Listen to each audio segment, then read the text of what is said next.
এনেমাটা হলো আমাদের লিভার এবং গাটের ইনফ্লামেটরি কন্ডিশন, টক্সিন লোড হওয়া, যে কোনো ধরনের ইনফেকশন এগুলোকে ক্লিন করে। ক্লিন যখন করা হবে তখন পুষ্টিটা শরীরে আসতে পারবে।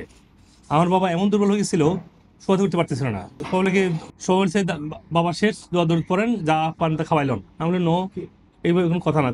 পায়খানার সমস্যাটা তেমন ঠিক করা যাবে। যখন পায়খানা ক্লিন হয়েছে, যখন খাবার আসছে, এনার্জি পাইছে, বাবা উঠে বসে গেছে। বাবা এখন দাঁড়াইতে পারে, এখন হাসতে পারে। আগে তো একদম খালি চোখে ফেলতো, কথা বলতে পারতো না।